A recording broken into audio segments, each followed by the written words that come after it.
place has been getting tired of waiting patiently for your return, operator. Hooray! This is pretty interesting with the different rewards we can get here. Oxium, as you can see, I don't have a whole lot, so there's like just twice as much, which could be good for crafting. Detonite ampules are pretty easy to get. I'm not going to pick that. And here's something you can get. You can get like affinity boosters. Affinity is this game's name for EXP. So if I pick this like for 3 hours, I get double EXP. Which actually could help us quite a bit in the early game here if I just want to get some stuff up to level 30 so that I can plow through some early game content faster. I might go for that because I can always farm Peroxium pretty easily. But affinity boosters, you know, let's just go with that. Let's go with that pick. Here we go. And it is time to inspect Nightwave to see we have a whole new week of Nightwave.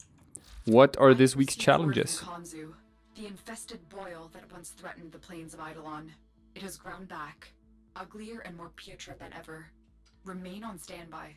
I may need you at a moment's notice. That's fascinating that the Lotus popped up here. This is supposed to be Nora Nightwave, so that's actually a bit of a bug. This is not supposed to be the Lotus. Alright, so we get a zoomed-in Lotus. That's cool. As you can see, off-screen, I did grind out enough to where I hit reward tier number 1, so I've gotten some of these creds, which we're going to spend, but we're going to do that together. We're going to talk about it. Okay, kill enemies with magnetic damage. That one we can do.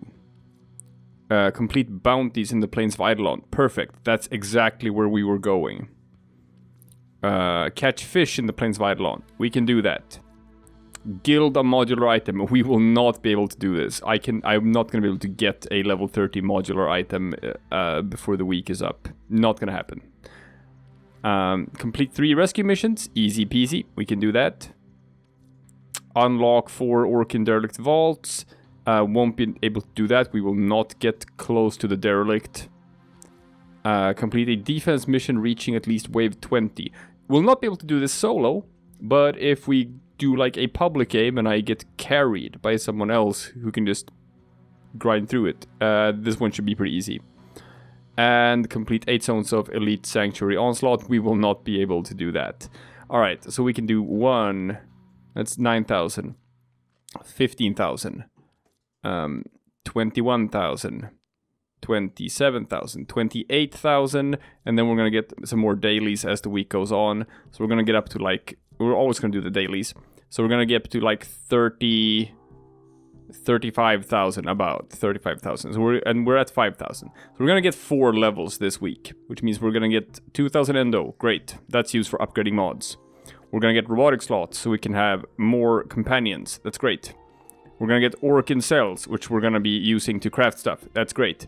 And we're going to get a color palette. Amazing. We're going to get a whole new color palette and we can do so much, you know, fashioning and customizing. Super. And then a week later, we're going to start digging into even more rewards. We're going to get a potato. We're going to get some forma. Everything's going to be amazing. But now we have these creds. We have 100 creds that I got that I haven't spent them yet. And what I'm going to do, obviously, like... Jesus Christ, corrosive prediction. Can we afford that? Maybe. Perfect. So, getting an aura mod, especially this one, reduces enemy armor. Super important. We want that. We really want that. Not gonna go for cosmetics and like different helmets for Warframes. We don't even have these Warframes yet. Right? So it's not gonna matter for a while. Heat daggers, stuff like that. No. Nighthane extract. We're not gonna get it with this account. That's for later. We can get like a potato and a catalyst, but we can get those anyway. And what I want is this Warframe, the Vauban, because this they sell the component pieces for a Warframe, and then you have to buy the actual blueprint for the Warframe from the market for some credits, 35,000 I think. But this is the only way to get the component pieces for this Warframe, by spending Nora cred. So we need that. We're gonna build a new Warframe, so we don't have to use the Vault. If we don't want to use the Vault, we're gonna build the Vauban, which is pretty good for crowd control stuff, which the Vault is not very good at.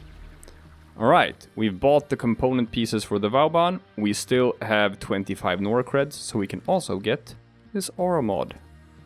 Corrosive prediction. Get it. It's the best aura mod for most Warframes. You want this.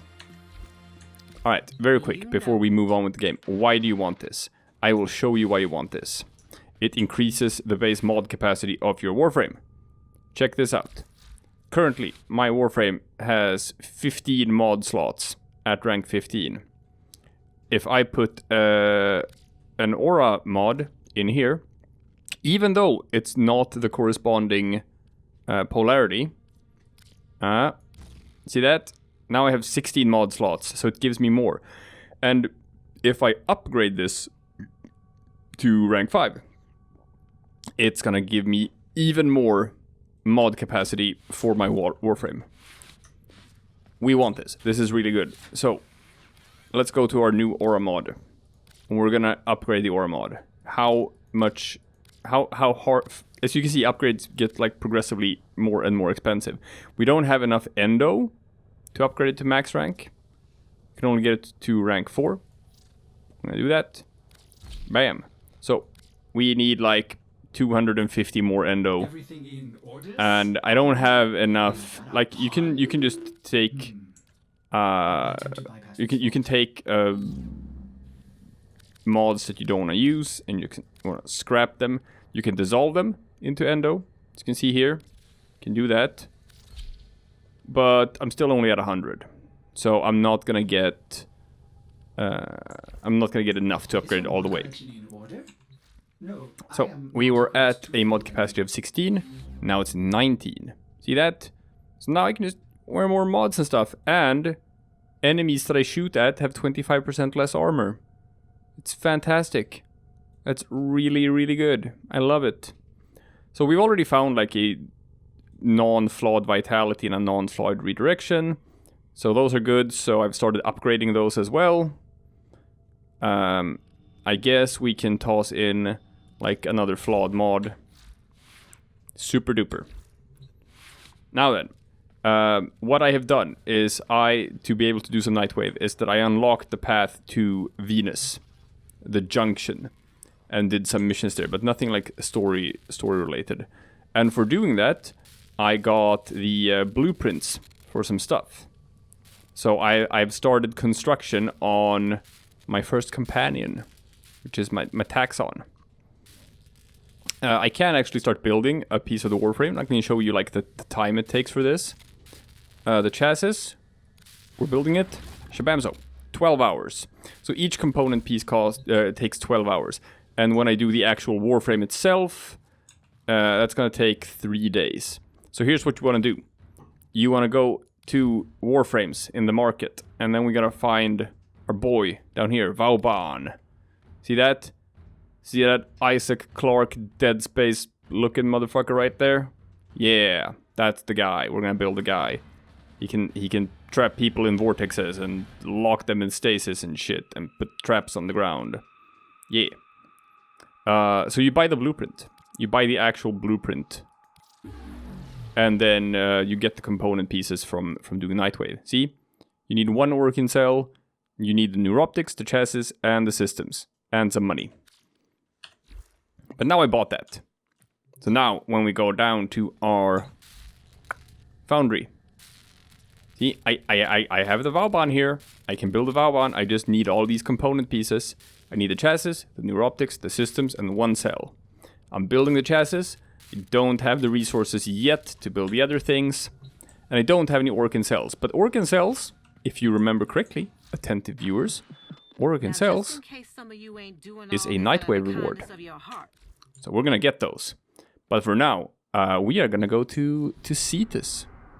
We're gonna go to Earth, people, and we're gonna see like see, I've played some of these missions, but not anything story related.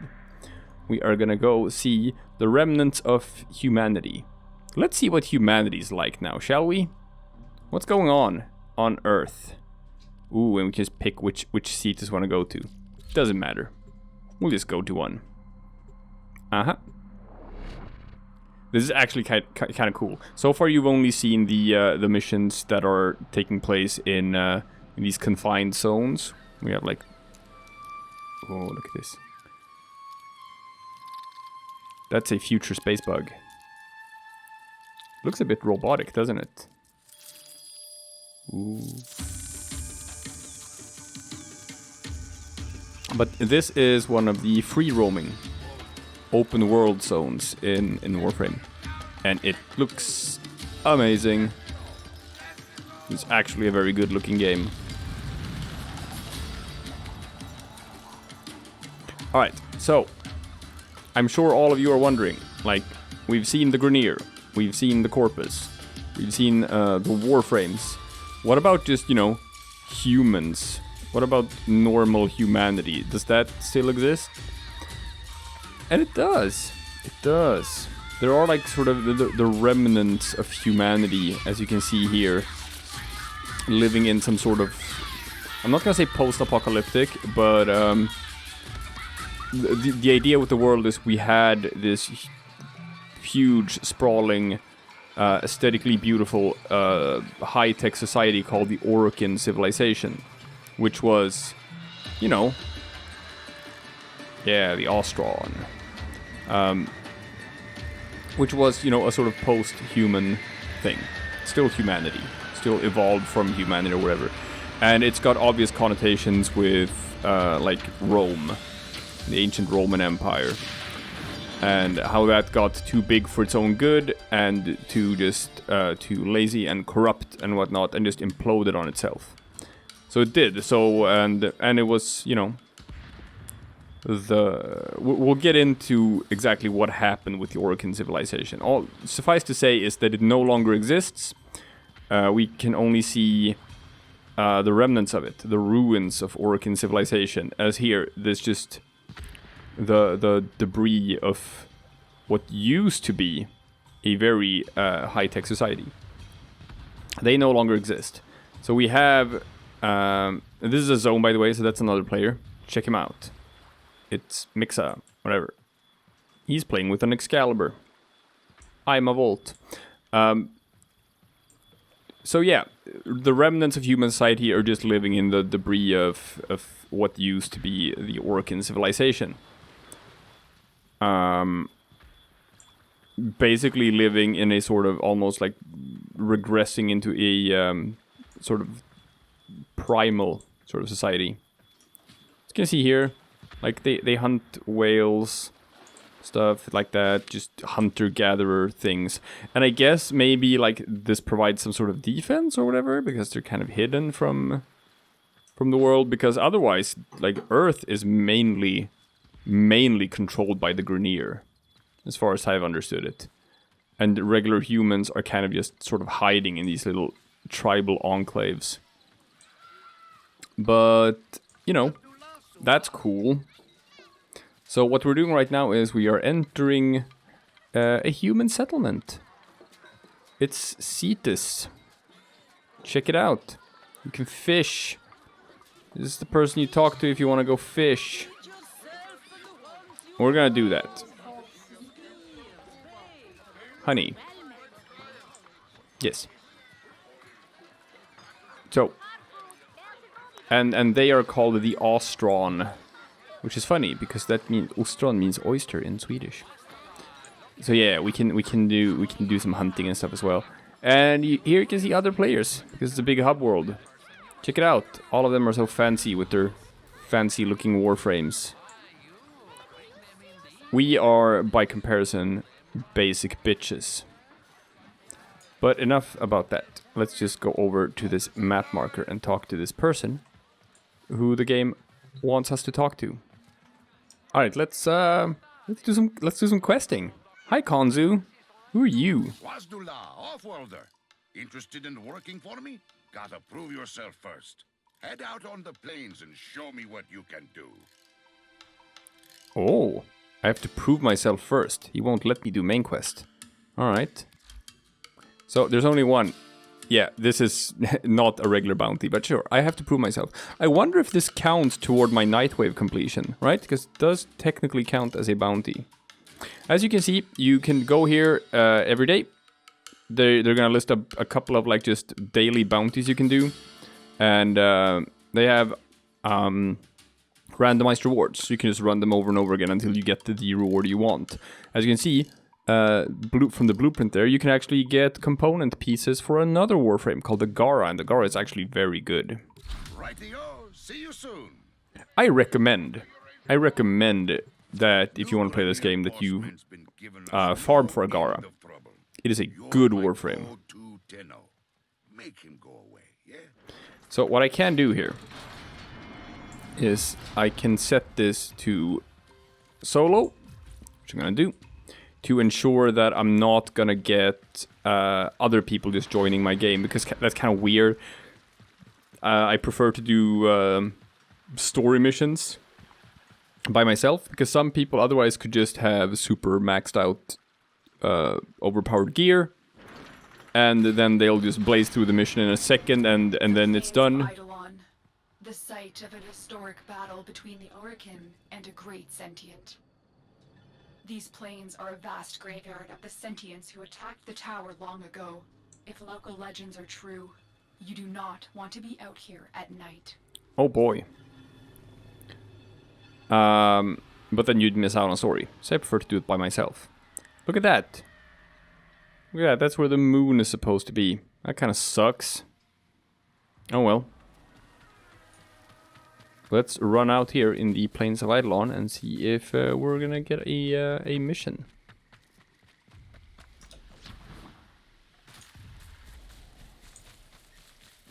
Supposed to do something here? Huh? I'm gonna get a mission marker. What's that?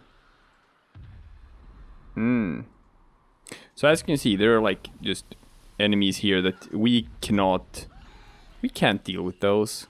Can't deal with those guys yet. And that guy over there, an Eidolon. He's very big and he's very far away, and we really cannot deal with him. Man, level 50, what's up with that? This is a bit weird. I've not gotten any sort of mission marker going. I was supposed to prove myself. What does that mean? Do I just have to shoot some stuff? Yeah, I'm being attacked by a guy that I just can't hurt him. I don't have the weapons necessary to be able to hurt him. And the plains of Cetus are a bit different during the day and during the night in what sort of stuff you can encounter. And there's currently an event going on with these infected boils on blighting the land. Jesus Christ, they are shooting at me. And I'm not even gonna waste bullets because I can't hurt them. I'll just get over here to this Grineer encampment. Ooh. See if I can start some trouble. No, more of these guys. Oh jeez. Now I'm getting blasted here. I am getting absolutely reamed. That's not cool. So yeah, for a low-level Warframe, these plains of Eidolon at night, specifically, can be a bit of a handful. And the further away you get from the gate, the higher level the enemies will become. You can also look at the map, and then you can see like how long until it's gonna switch from night to day. It's gonna take me 10 minutes before it switches over to day. And I probably want to do that.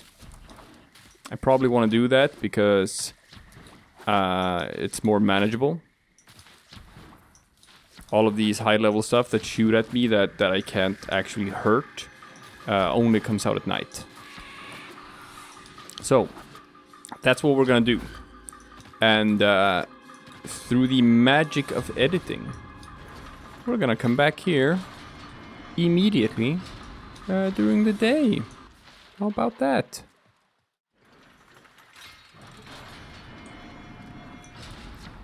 Oh, hey, look at that. Right. The Grineer can never It's be day. allowed to live comfortably on the plains. Let's make this place as inhospitable as possible for them. Alright. All your work has led to this. Take out as many Grineer as you can. See that? I got a map marker now. That means the mission actually triggered. So, let's go and take out some Grineer. As you can see, you got some Grineer over here as well.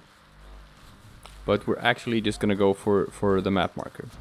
And I do not have all the cool stuff we're gonna get later in the game, where we're gonna be just flying and zooming on hoverboards and stuff like that, which means I have to just do a bunch of so-called bullet jumping, like you see here. Alright. Time to use our more high-level Zappy Zap abilities now. And, hey! Never understood why they do that. Why would you? Right? Don't you want to stay as far away from the Warframe as possible? Seeing as like I'm just... Oh right, magnetic damage. I forgot. I spec'd my pistol and my sword to do magnetic damage, so I should be killing people with these. Remember, folks, always work toward your night wave missions. More Grenier amassing nearby. Get over there and take them out. Yes, ma'am. If you're not working toward completing night wave, you're doing it wrong. I wish I could spec my my assault rifle toward magnetic damage as well, but I don't have the right mods for that. I can only do it with my pistol and with my sword. Now you're asking, what's magnetic damage? Because if you paid attention to the mods I got before, they did heat damage and toxin damage and lightning damage, or electricity damage rather, stuff like that. And that's all well and good, and they do different things. Like viral damage is like damage over time, and cold damage slows enemies. But then there is... Ooh, look at that. Here's your bounty. Swazdo-lah, Tenno. I got a shitty reward, but that's fine.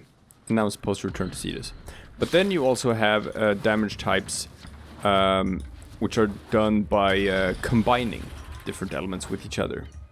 So if you combine, for example, heat and cold damage on a mod, now you will instead do something called blast damage. And blast damage does knockdowns on enemies when you hit them. So you do damage and you make them fall on their butts. And then it takes a couple of seconds for them to get back up, but by the time they get up, they're already dead. Right? That's how it works.